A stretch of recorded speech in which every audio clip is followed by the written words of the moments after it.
Congo, Congo nde mboka, mboka ngo mokengeli koi, mboka ngo mokengeli léopard. Monsieur le Président,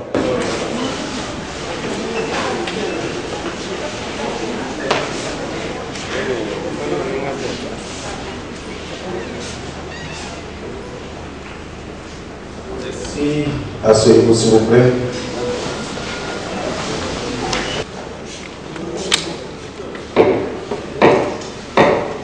La séance est ouverte.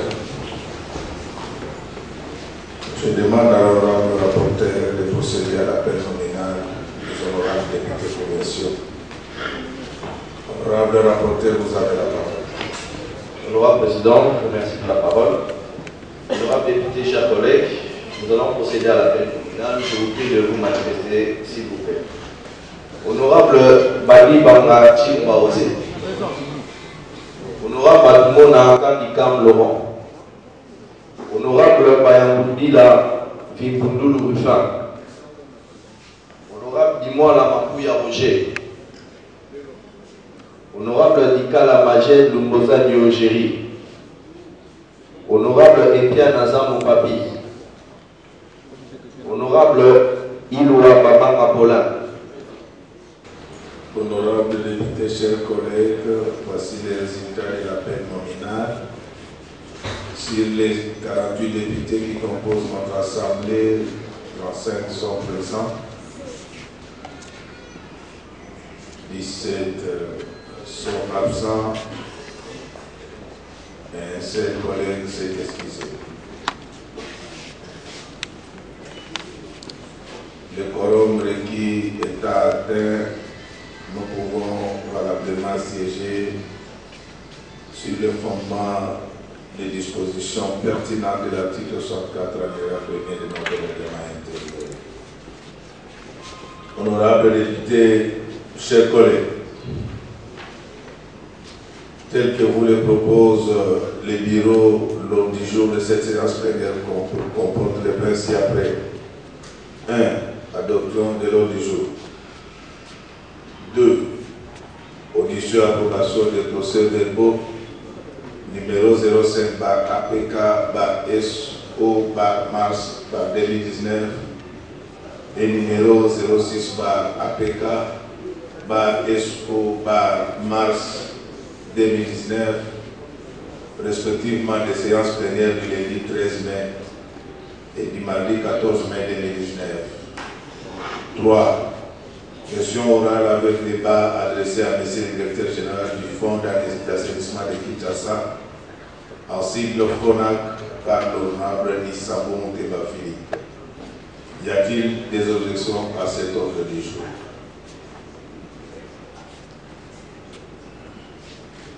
Est-ce que nous pouvons l'adopter? Qui sont pour? Qui sont contre? Abstention. L'ordre du jour est adopté. Honorables députés, chers collègues, après l'adoption des procès-verbaux, nous passons à présent au troisième point inscrit à l'ordre du jour, consacré à la question orale adressée à M. le directeur général du Fonds d'assainissement de Kinshasa, ainsi que le FONAC, par l'honorable Nissabo Mouteba-Fili. Honorable député, chers collègues, par sa correspondance sans numéro du 10 mai 2019, l'honorable Nissabo Mouteba-Fili a transmis au bureau la question orale avec débat adressée à M. le directeur général du FONAC. Après avoir vérifié sa recevabilité, le bureau l'a transmise au destinataire conformément au prescrit de l'article 169 alinéa 1er, et c'est par sa correspondance référencée numéro 063 13 APK CK 05 2019 du 15 mai 2019.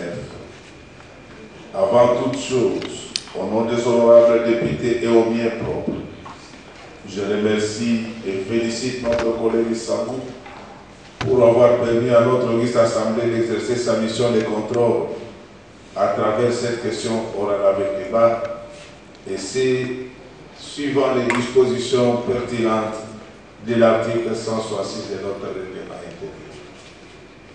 Sans plus tarder, je demande au service du protocole de faire entrer Monsieur le directeur général du FONAC dans l'hémicycle. Monsieur le directeur général du FONAC, au nom de tous les honorables députés au mien propre, je vous souhaite la bienvenue dans notre hémicycle. Sur ce, j'invite l'auteur de la question orale avec débat sous examen, l'honorable Issambou Mouteba Philippe, à prendre la parole à la tribune pour en exposer les contenus.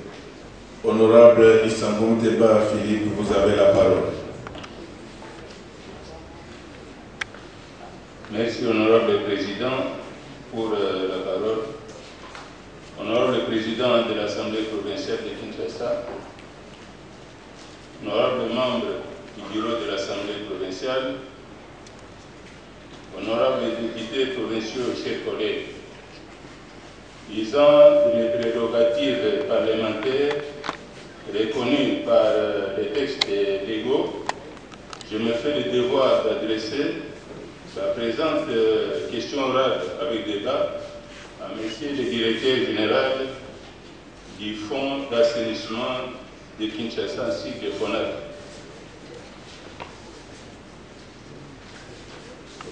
Monsieur le directeur général, la présente question orale vous est adressée dans le cadre du contrôle parlementaire conformément aux dispositions des articles 175 à 179 du règlement intérieur de l'Assemblée provinciale de Kinshasa. En effet, les préoccupations principales de cette question orale avec débat tournent autour des points qui sont en rapport avec la gestion de votre service, à savoir des fonds mis à la disposition de votre service par certains organismes publics de l'État pour assainir la ville de Kinshasa. Des moyens financiers compensatoires reçus des producteurs de sachets et de matières plastiques pour le curage des rivières et pour l'assainissement de la ville de Kinshasa. Des crédits budgétaires destinés à la RASKIN, c'est-à-dire la régie d'assainissement de Kinshasa. Je disais, des crédits budgétaires destinés à la RASKIN par l'entremise de votre service, notamment par le Trésor urbain et les producteurs de sachets et de matières plastiques. Pour soutenir ces assertions, nous en voulons pour preuve ce qui suit. La ville de Kinshasa, par le biais de votre service, bénéficie des appuis budgétaires de la part des entreprises de l'État, telles que le FPI, le GEPRAM et l'OCC, pour assainir la ville, lesquels appuis budgétaires n'ont jamais été retracés dans les comptes budgétaires de la ville ou de votre service. Aussi, faut-il rappeler que ces appuis budgétaires ont transité dans des comptes bancaires non retracés dans les livres du Trésor urbain. En tout cas, en tout état de cause, ces informations à notre position renseignent que ces appuis budgétaires n'ont jamais été reversés à la RASKIN. Les fonds mis à la disposition de votre service par les producteurs de sachets et de matières plastiques ne sont pas non plus retracés dans les mêmes comptes budgétaires. En violation des dispositions légales interdisant la production et la distribution des sachets et autres matières plastiques dans la ville de Kinshasa, le gouvernement provincial, par le truchement de votre service, a conclu en concertation avec la FEC un accord financier avec plusieurs sociétés productrices de sachets et de matières plastiques. Au terme de cet accord, la ville devrait bénéficier des indemnités financières compensatoires pour le curage des rivières et l'assainissement de la ville, d'une somme mensuelle variant entre 250 000 et 400 000 $. En réalité, ces fonds logés dans les comptes inconnus, d'après les informations à notre possession, n'ont servi ni au curage des rivières, ni à l'assainissement de la ville de Kinshasa, avec comme conséquence l'apparition de la choléra, de chikungunya, la prolifération des mouches et des moustiques qui causent chaque jour des pertes en vies humaines, au point que les Quinois enterrent chaque week-end les membres de leur famille au lieu d'aller se divertir.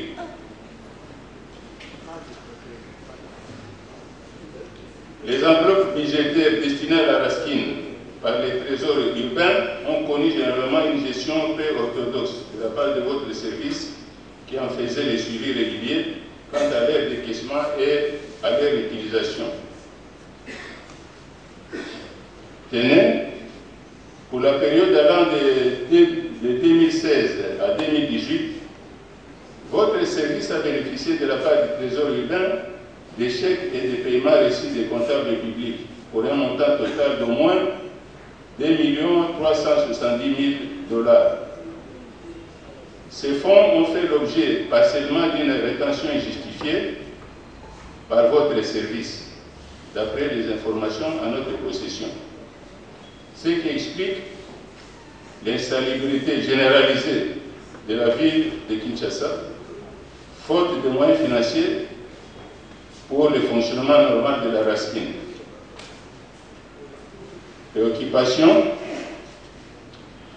Monsieur le Directeur général, au regard de tout ce qui précède, pouvez-vous nous apporter les éléments de réponse probants sur les faits évoqués si haut et mettre à la disposition de l'auguste assemblée les documents suivants.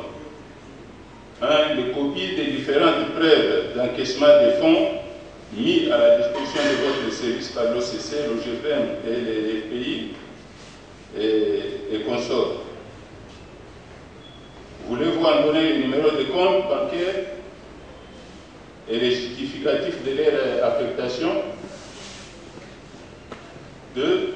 La liste des sociétés productrices de sachets et de matières plastiques ayant mis des fonds à la disposition du gouvernement provincial ou au profit de votre service pour l'assainissement de la ville et du curage de ces rivières. 3. La copie de la convention conclue avec les sociétés précitées et la citation détaillée des paiements obtenus de ces dernières, ainsi que les justificatifs sur l'utilisation de ces fonds. 4. Les détails et les justificatifs sur l'utilisation des fonds du Trésor urbain décaissés pour le compte de la Raskin via votre service. 5. Pouvez-vous renseigner l'auguste assemblée sur les préoccupations suivantes? A. La situation relative à la gestion des fonds perçus par votre service au niveau des marchés urbains, la perception de la taxe d'assainissement à ce jour, la comptabilité des fonds et autres appuis budgétaires extérieurs mis à la disposition de votre service. Telles sont, Monsieur le Directeur général, les différentes préoccupations vous adressées au titre de la question orale avec débat. J'ai dit. Merci beaucoup, honorable Samouté Philippe. Honorable député, chers collègues, après l'exposé de l'auteur de la question orale avec débat,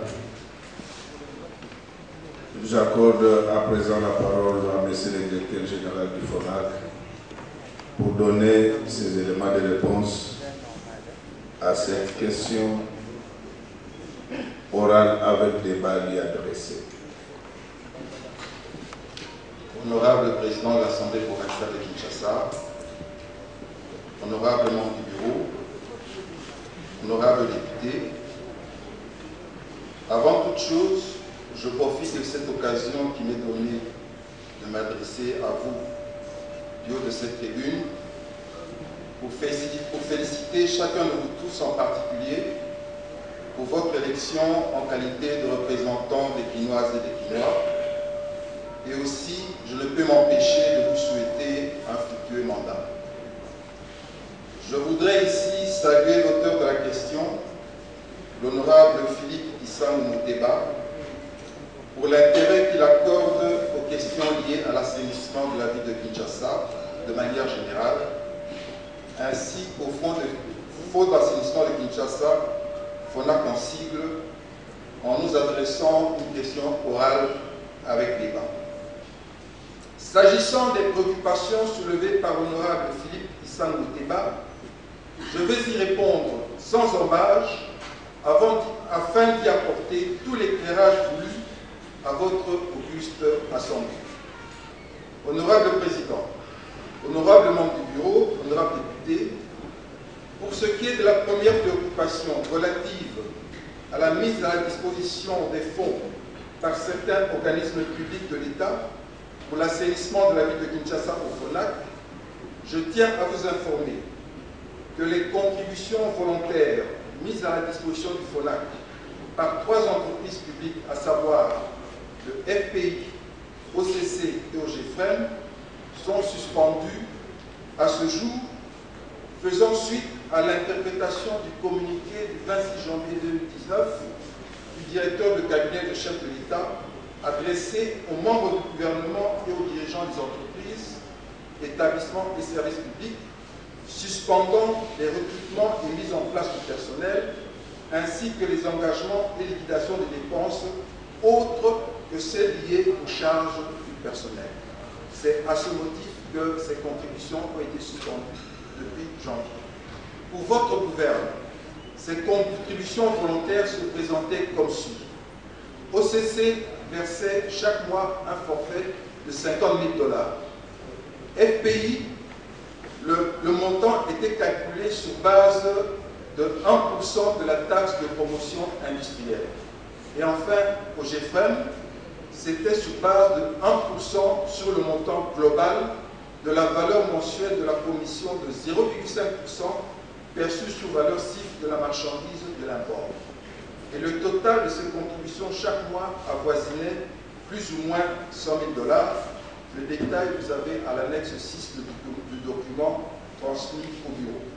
Je profite de cette tribune pour affirmer sans embâche haut et fort que le FONAC, depuis sa création jusqu'à ce jour, n'a jamais reçu de la part du Trésor urbain ni des chèques, ni d'autres formes de paiement destinées à la RASKIN.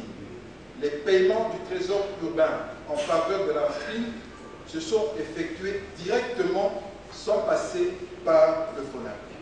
Pour terminer, je voudrais vous remercier sincèrement, honorable député, pour l'attention soutenue tout au long de mon exposé, et singulièrement l'honorable Philippe Issam Mouteba, qui par sa question a bien voulu qu'ensemble nous passions en revue l'organisation et le fonctionnement du FONAC, qui pour nombreux parmi vous semblaient ne pas connaître les tenants et les aboutissants.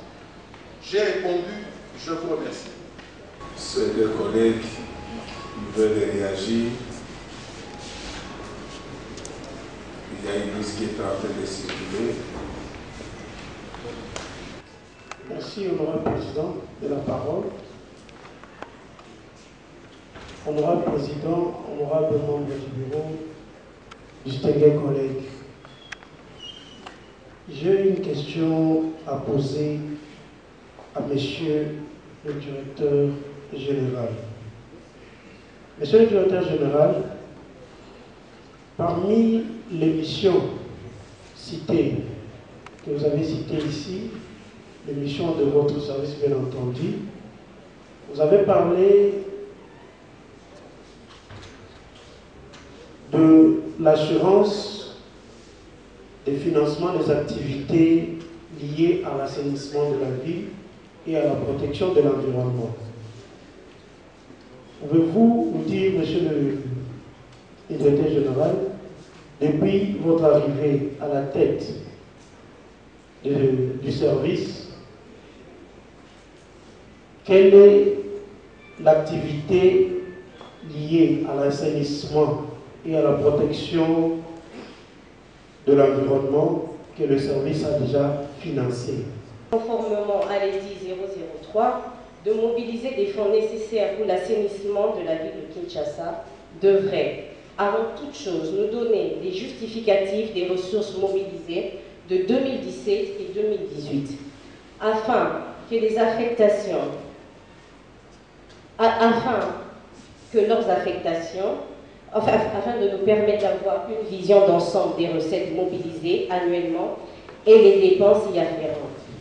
Ceci nous aiderait à mieux cerner les limites des efforts de mobilisation du FONAC et voir comment, dans la mesure du possible, le renforcer.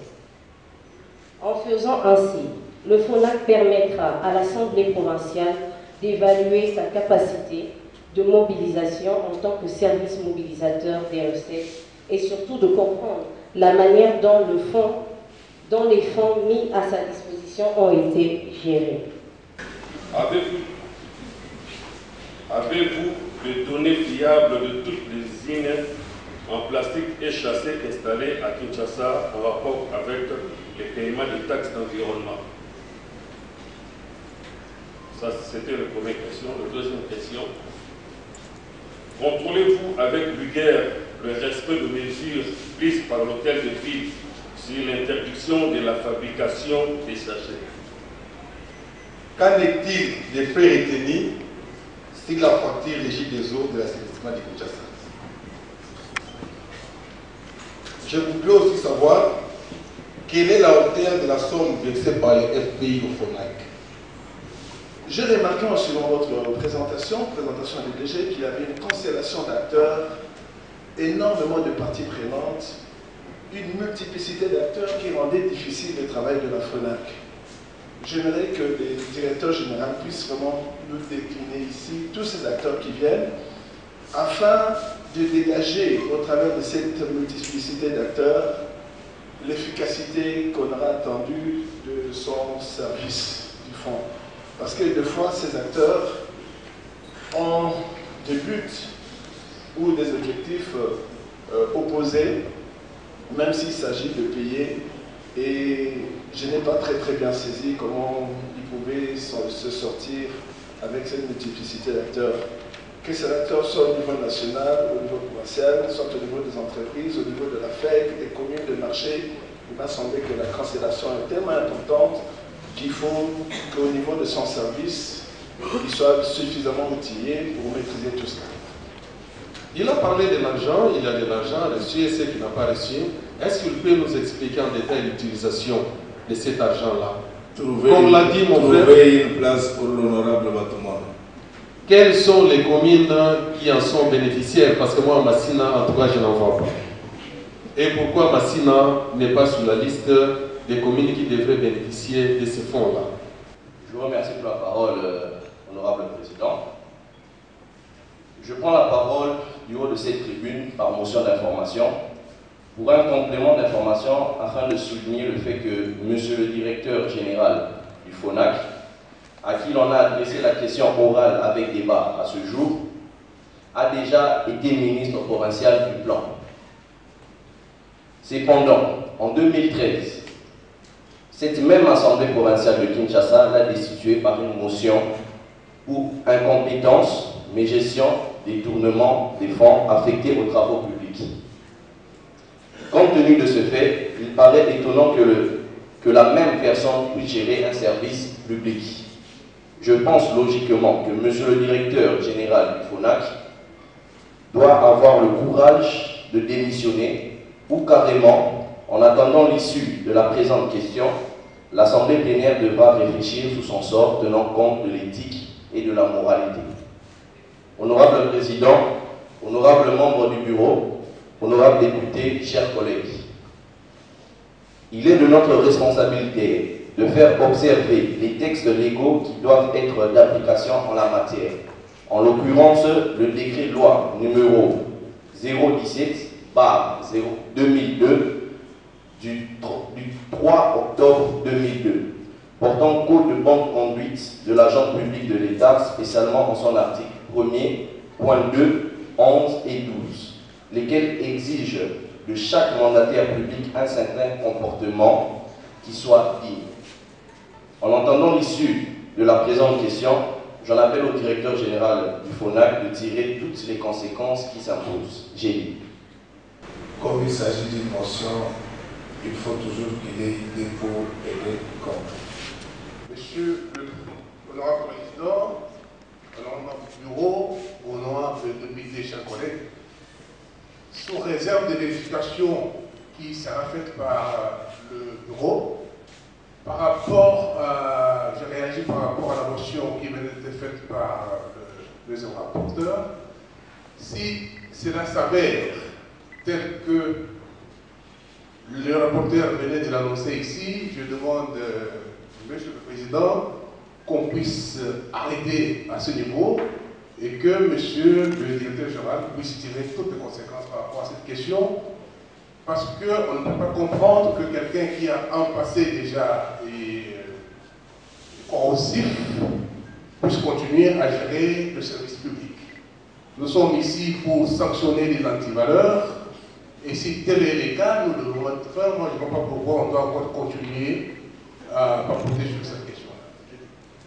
Moi, je crois que, Monsieur le Président, ça ne servira à rien de pouvoir entendre Monsieur le Directeur Général.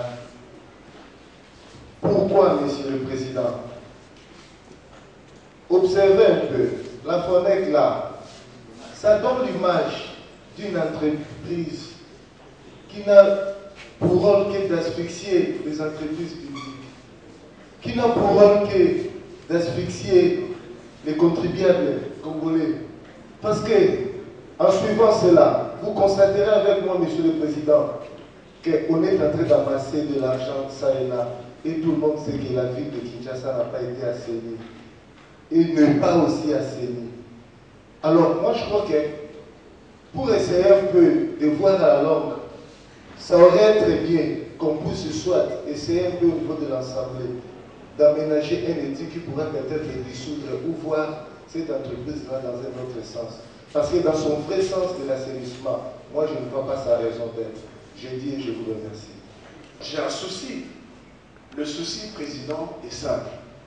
Comment est-ce que le bureau, si telle est la certitude de l'honorable qui vient de lire sa motion, comment est-ce que le bureau a pu faire passer cela et pourquoi maintenant, en plein plénière, alors qu'on a débuté déjà depuis 4 heures du temps, vient nous le balancer comme ça sur le visage?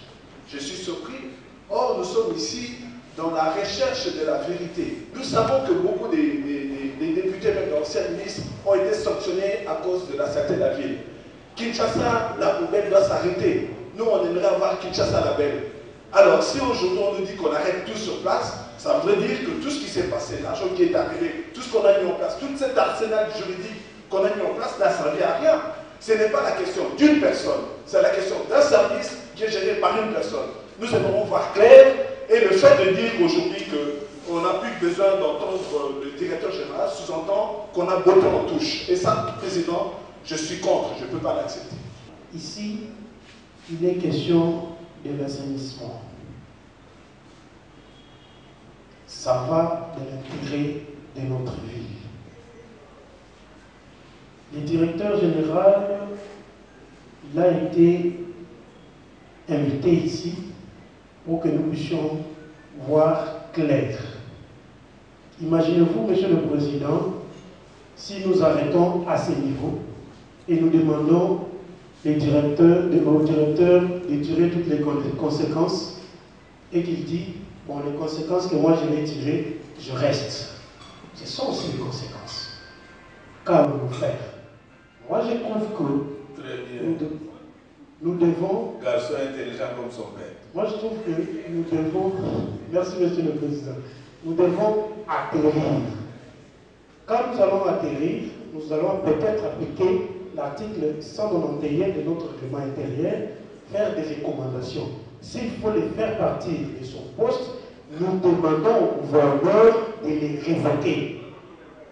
Soit nous créons une commission d'enquête, comme ça nous allons voir clair sur le fameux service là, Monsieur le Président. Donc nous devons bien faire notre travail, aller avec ça jusqu'à la fin et acquérir. S'il faut, parce que nous avons déjà agi, s'il faut nous servir d'une jurisprudence, et nous avons déjà rédigé une plainte contre Monsieur le ministre des Finances. Donc, il peut aussi faire l'objet d'une plainte, comme ça nous allons voir clair sur les dossiers au lieu de le demander de tirer les conséquences maintenant là. Les conséquences peuvent être aussi de rester à son poste. Nous avons dit, Monsieur le Président. Il y a plus de peur que de mal. L'information a tout son présent, parce qu'on n'était pas à l'Assemblée pendant ces années-là. Je crois que l'honorable rapporteur n'a pas eu tort de porter cette information à notre connaissance. Alors, au stade actuel, il ne sera pas question d'arrêter le jeu. Parce que lorsque vous dites qu'il faut tirer les conséquences, les DG peut dire que je suis, je reste. Ce sont les conséquences. Ce qu'il faut saluer dans l'intervention de l'honorable rapporteur, c'est que c'est là, si jamais il est démontré que le FONAC a été mal géré, cela va constituer une circonstance aggravante. Donc, nous prenons bonne note de cette information et elle est tombée à point nommé. Mais nous devons laisser le directeur général, surtout pour sa disponibilité et sa célérité. Il y en a qui demandent 72 heures, mais il n'a demandé que 2 heures. 2 heures pour connaître la vérité. Alors, moi, je vous suggère que nous écoutions les DG. C'est après que l'auteur de la question orale pourra conclure. Je vais être appelé à donner des explications en détail pour que chacun comprenne la portée et le fondement du FONAC. De mon exposé, je voudrais d'abord, de manière générale, vous représenter le FONAC et surtout insister sur l'assainissement. Quand on parle d'assainissement, ça ne s'arrête pas qu'au niveau des évacuations des immondices. Dans l'assainissement et le programme qui avait été établi au niveau du gouvernement sortant, nous avons 9 axes en termes d'assainissement. Et si vous voulez avoir une ville propre, une ville assainie, il faut pouvoir intervenir sur ces 9 axes. Ces axes, en principe, c'est quoi? Le premier axe, on l'appelle l'assainissement primaire ou la collecte primaire.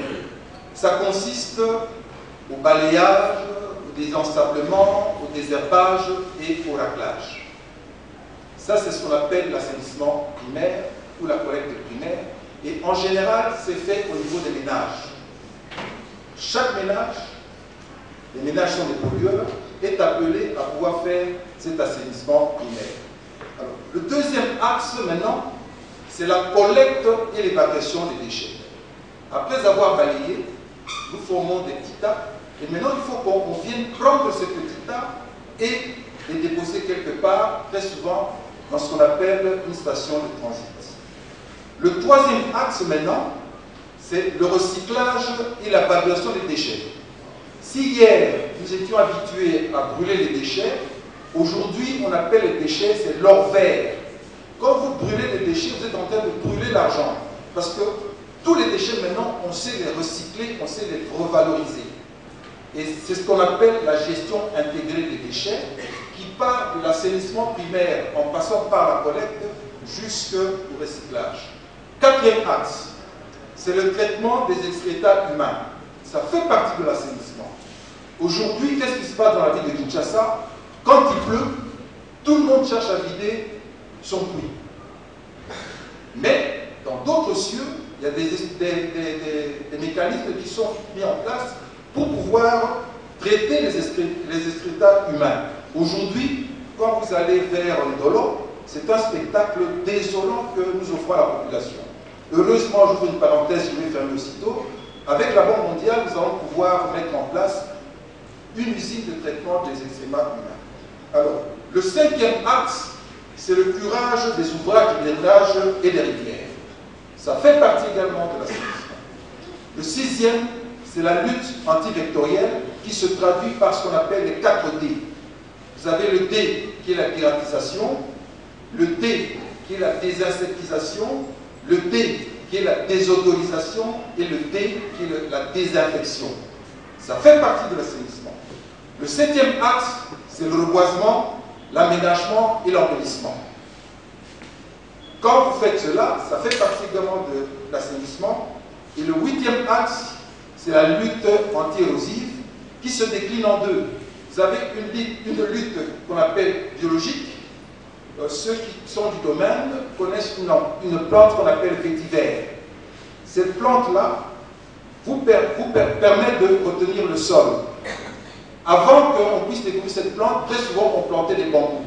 Mais cette plante a cette vertu d'aller jusqu'à 3 mètres dans le sol, alors que quand vous la voyez au niveau de la surface, elle ne pousse pas loin. Ça, c'est la lutte qu'on appelle biologique. Mais également la lutte mécanique qui coûte cher quand il faut faire des ouvrages pour pouvoir obtenir les érosions. Et enfin, le dernier axe, c'est la bonne gouvernance. S'il n'y a pas une bonne gouvernance dans l'assainissement, tout est par terre. Voilà les 8 axes, les 9 axes qui vont nous coûter 12 millions de dollars par mois. Si nous devons intervenir dans tous ces 9 axes, les calculs ont montré qu'il nous faut 12 millions de dollars par mois. Est-ce que nous les avons? Je réponds tout de suite non. Vous savez que pour la plupart de ces entreprises, ce sont des Indo-Pakistanais. Quand il y a peu de pénalités, ils ne payent pas. C'est ainsi qu'on a dû faire marche arrière pour demander à la DGFK qu'on puisse respecter les délais, les procédures de recouvrement telles que édictées dans les arrêtés. Et avec ça, ces entreprises se sont mises à payer. Mais pas toutes. Mais vous savez que la procédure de recouvrement au niveau de la DGFK, elle est très longue. Elle peut facilement atteindre 1 à 2 mois. Avec des relances, avec des mises en demeure, la procédure est très longue.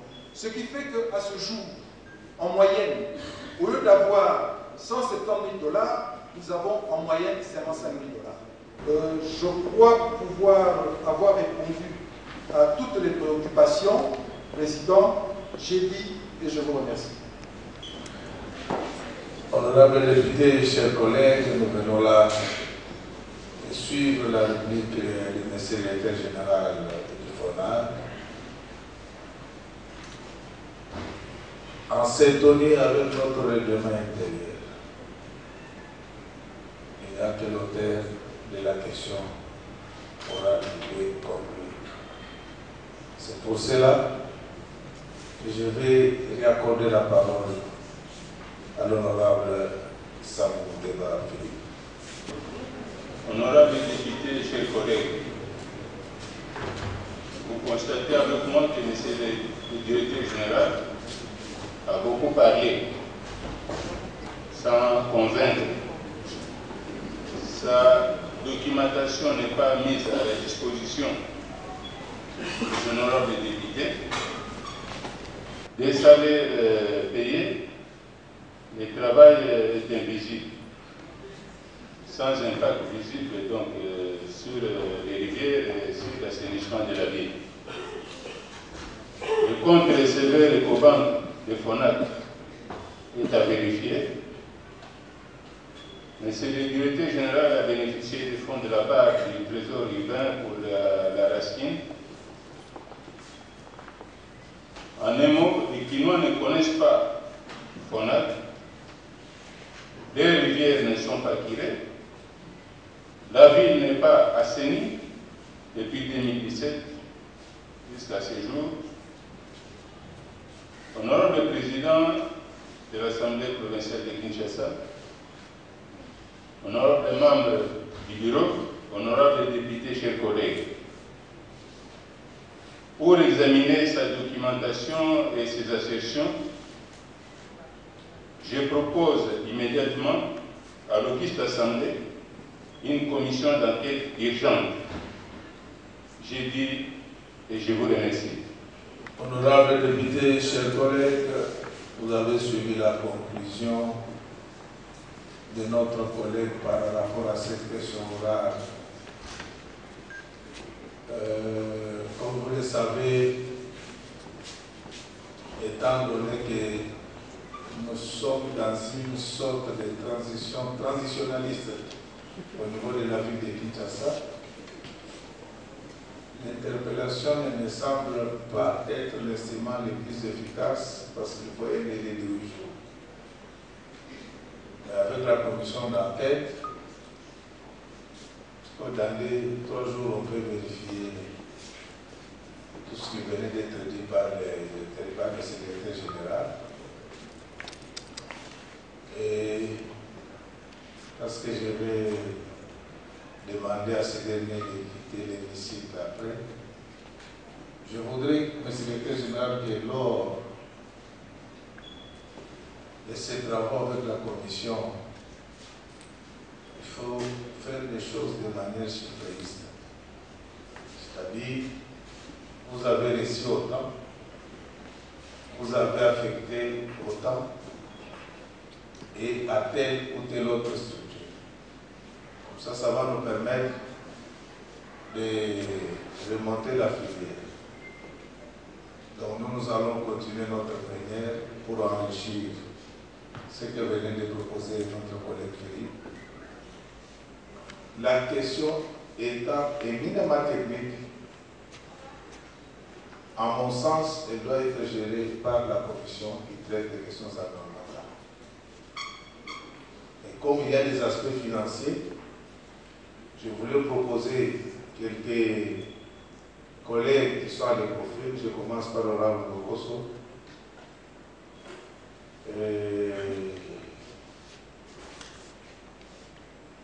J'ai dit Dicala parce que de temps en temps, il doit chauffer les gens là-bas.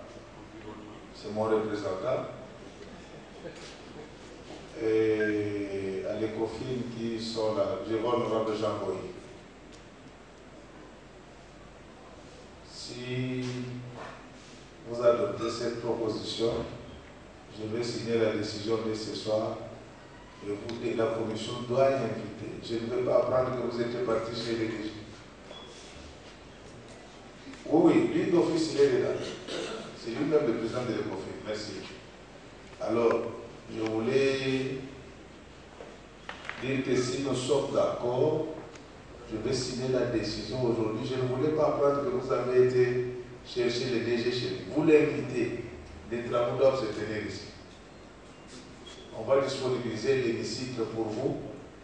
Comme ça, on a le temps de voir combien il a reçu, comment l'affectation a été faite, et tout ça, des pièces justificatives à l'appui. Je compte sur la perspicacité de notre collègue Boko. Donc il ne faut pas qu'on vous, même quand on vous demande, on vous donne ces pièces justificatives, il faut établir une corrélation entre les travaux rendus et la hauteur de la facture. Comme ça, je pense que dans 2 ou 3 jours, nous pouvons vider ces litiges. Mais déjà, il faut retenir qu'il y a une circonstance aggravante. C'est que M. le directeur général avait déjà fait l'objet d'une motion de défiance. C'est vrai qu'il y a eu une turpitude au niveau de la ville, mais ça constitue quand même une circonstance aggravante. Est-ce que nous pouvons retenir ces groupes-là ou bien il y a quelqu'un qui veut s'ajouter? Nous pouvons adopter cette composition. Ils sont pour, ils sont contre. Abstention. La composition est adoptée. Donc je crois que le secrétaire provincial qui me suit, je crois que jusque-là, il mérite toutes nos félicitations. Il prendra toutes les dispositions pour que je signe cette décision-là aujourd'hui. Non, c'est juste pour l'information. Monsieur le Président, je crois que vous avez vous nous avez envoyé dans une commission juste pour recueillir les informations dans la commune de Kalam. Je profite aussi à travers cette assemblée pour vous donner quelques lignes dans lesquelles nous allons continuer. Mais profitant de ces micros de l'assemblée pour informer l'assemblée et votre autorité que nous avons encore trouvé certains incidents dans la commune de Kalam. Je crois que ça commence déjà à faire la tâche d'huile. Puisque nous allons continuer encore demain, vous aurez tous les rapports possibles. Mais ce que je peux vous informer et informer l'Assemblée, il y a vraiment ça ne va pas au niveau de la maison communale de Kalam. Donc s'il y a certains honorables qui peuvent déjà avoir certaines idées, ils peuvent déjà avoir aussi pensé à pouvoir faire quelque chose pour la maison communale de Kalam. Mais pour le reste, vous aurez les informations. Donc il y a eu déjà des guérissements dans certains bureaux, entre guillemets, que la maison aurait été appartenue à certaines personnes qui pouvaient faire déjà déguerpir le service de la maison communale. Donc d'un moment à l'autre, commune les arrêts à Batou, entre guillemets, donc Batou à Bilo, à la commune Bazo, le voit déjà. Il y a eu deux menaces, ça et là. Donc avec votre autorité, si vous pouvez essayer de voir dans ce sens-là. Mais pour aussi l'information, les gouverneurs de la ville avait fait une descente là, mais au moment où nous étions là, les occupants du bureau étaient encore dehors, il n'y avait pas encore quelque chose qui s'était dit dans ce sens. Bien, en fait, c'est au niveau de la commune de Kitambo dont j'ai été élu. Se trouve en fait le bureau du quartier, qui abrite en fait le quartier La Police, fait l'objet d'une tentative de spoliation. Aussi, on se trouve le home des handicapés, qui à l'époque, dans les années 70, c'est là en fait qu'aurait dû être érigé le marché, fait l'objet de tentatives de spoliation.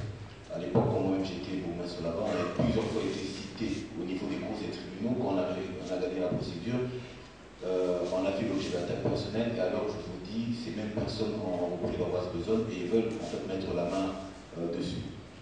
Donc je voulais que nous puissions nous organiser, chacun dans sa juridiction. Chaque fois que vous apprenez que la population est victime d'une spoliation ou d'autres actes contrariés, allez vous acquérir de la situation.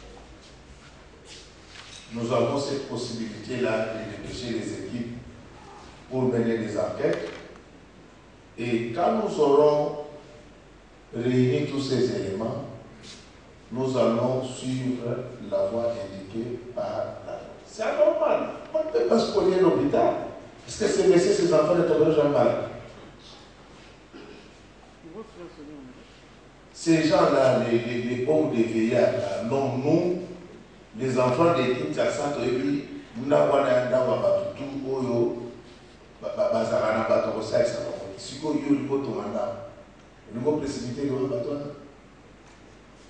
donc il faudra que nous puissions affiner, ficeler tous ces genres de dossiers, parce que si nous continuons à attendre ici dans nos bureaux, la population va continuer à souffrir.